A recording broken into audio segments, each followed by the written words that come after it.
രൂപങ്ങളെയും സദൃശമായ സൃഷ്ടികളെയും ഇവർ വിചാരിക്കുന്നു. അതുകൊണ്ട് തന്നെ ബഹുദൈവ വിശ്വാസമായി.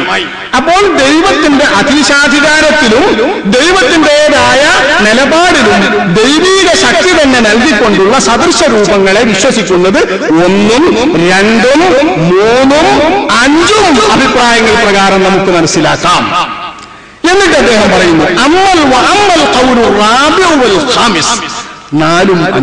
കണ്ടോ, 6 മുകളിൽ കൂട്ടി 1, 2, 3, 6 അഭിപ്രായങ്ങൾ പ്രകാരം ദൈവത്തിന് സമാനമായ ദൈവങ്ങളെ വിശ്വസിക്കുന്നു എന്ന് ബഹുദൈവ വിശ്വാസികളുടെ വിശ്വാസത്തെ ആരോപിക്കാൻ ന്യായമുണ്ട്. ശരിയായും ശിർക്ക്. 4, 5 അഭിപ്രായ പ്രകാരം എന്തുകൊണ്ടാണ് ഇത് ബഹുദൈവ വിശ്വാസത്തിന്റെ അംശമായി പടച്ചവന് പ്രതിരൂപമായി സൃഷ്ടാവിനെ സങ്കല്പിക്കുന്ന രൂപം വരുന്നില്ല എന്ന് തോന്നുന്നു? അതിന് അദ്ദേഹം പറയുന്നു 4, 5 അഭിപ്രായ പ്രകാരം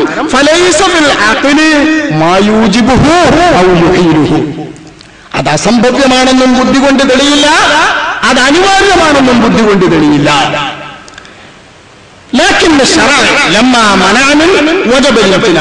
പക്ഷേ അങ്ങനെയുള്ള വിശ്വാസം സ്വന്തം മെനഞ്ഞെടുത്തുകൊണ്ട് സ്വയം ദൈവങ്ങളെ സൃഷ്ടിക്കാൻ മനുഷ്യന് പാടില്ല എന്ന് അല്ലാഹു പറഞ്ഞപ്പോൾ വിശ്വാസികൾ അത് വെടിഞ്ഞു നിൽക്കൽ അനിവാര്യമായി.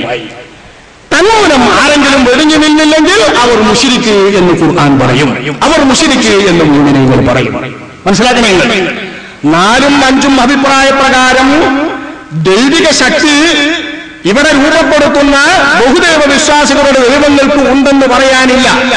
കാരണം മരണപ്പെട്ട നല്ല മനുഷ്യരെ പ്രതിനിധീകരിക്കുന്ന വിഗ്രഹങ്ങൾ അവർക്ക് പൂജ ചെയ്താൽ ഈ നല്ല മനുഷ്യർ ശുപാർശകരായി പടച്ചോന്റെ മുമ്പിൽ വരുന്നല്ലോ. അപ്പൊ പടച്ചോന് സമമായി ദൈവമാക്കുന്നതായി അവിടെ കാണാനില്ലല്ലോ.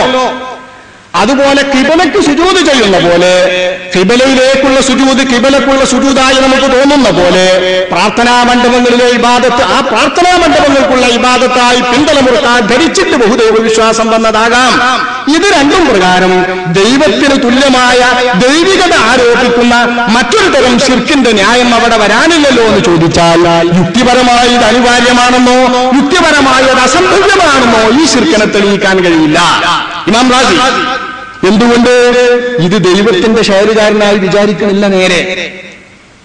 പിന്നെന്തുകൊണ്ട് ഇത് ശിർക്കെന്ന് പറഞ്ഞു?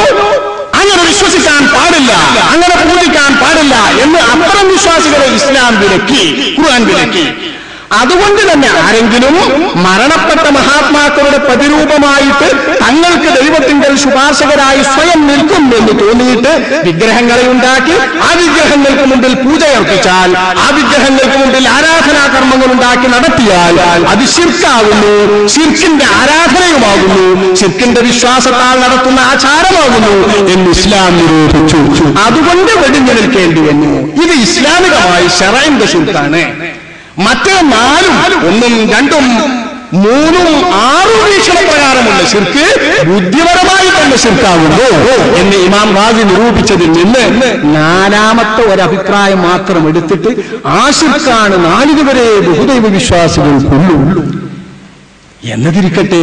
റസൂലുള്ളാഹിന്റെ പ്രതിയോഗികളായ മക്ക മുശ്രിക്കുകൾക്ക് ഏതായാലും അതുള്ളൂ എന്ന് ദുരാരോപണം നടത്തിയിട്ട് സ്വന്തമായി വിധിയെഴുതിയിട്ട് മക്ക മുശ്രിക്കുകളെ പോലും ഖുർആൻ വിവരിച്ചതുപോലെ പഠിക്കാതെ പാവപ്പെട്ട മുസ്ലിമീങ്ങളെയും മുവഹ്ഹിദീങ്ങളെയും അവരിൽ അത്യുന്നതന്മാരായ നേരത്തെ പറഞ്ഞ ഓരോ നൂറ്റാണ്ടിലെയും സമർത്ഥന്മാരായ മുജദ്ദിദുകൾ അടക്കമുള്ള വലിയ വലിയ മഹാന്മാരെയും ശിർക്കിന്റെ ആളുകളും വക്താക്കളുമായി ആരോപിക്കുന്നവർ എത്ര അധപ്പതിച്ചവരാണ്, എത്ര തരംതാണ വേലയാണ് അത് ഒപ്പിക്കുന്നത് എന്ന് നിങ്ങളൊന്ന് ആലോചിച്ചു നോക്കൂ.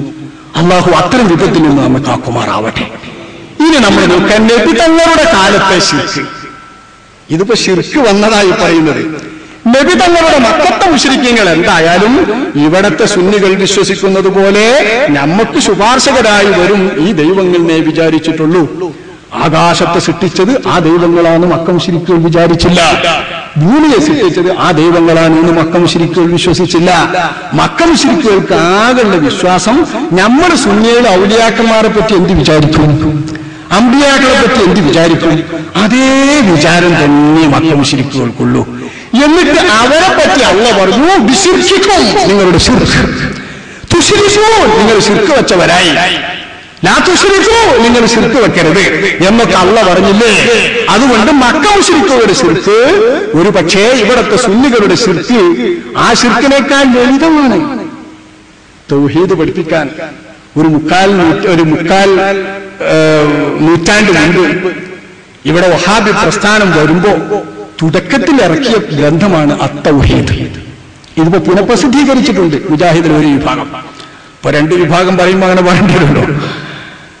അവർ പുനഃപ്രസിദ്ധീകരിച്ചത് ഏറ്റവും പ്രധാനപ്പെട്ട തൗഹീദിന്റെ മൗലിക ഗ്രന്ഥം ഇതായതുകൊണ്ടാണ് ഇത് പുനഃപ്രതിഷ്ഠിക്കുന്നത്.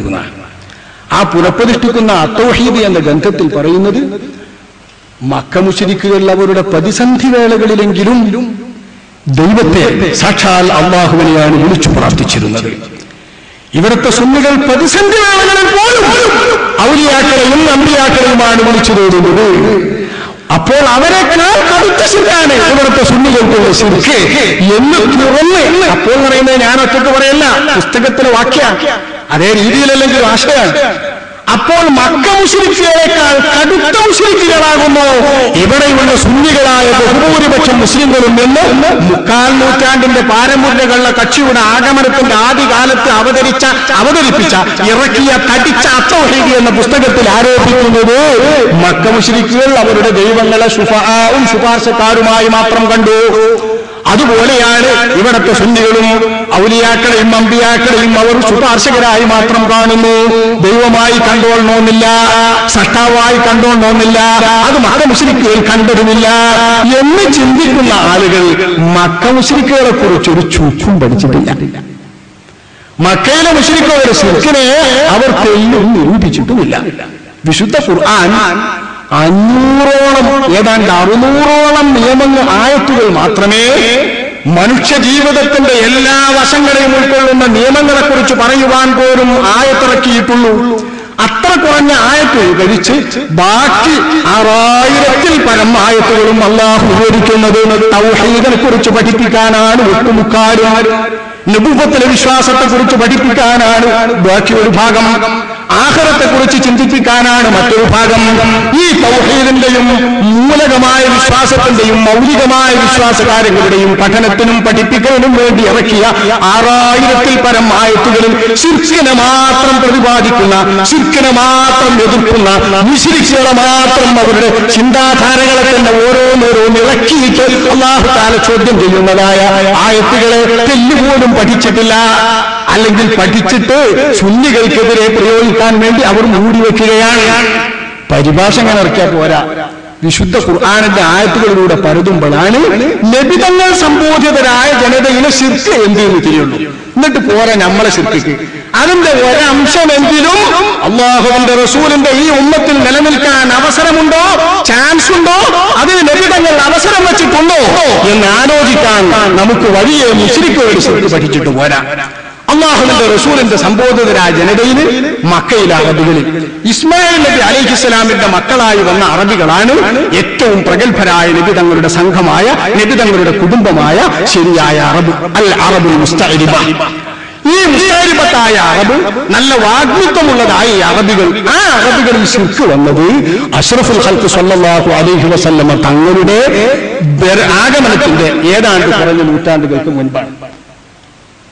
ശക്തി കൊണ്ട് അവർ കഅബയുടെ സാരഥ്യം പിടിച്ചടക്കിയിട്ട്, കഅബയുടെ സാരഥ്യം തന്നെ വലിയ സ്ഥാനമുണ്ട്.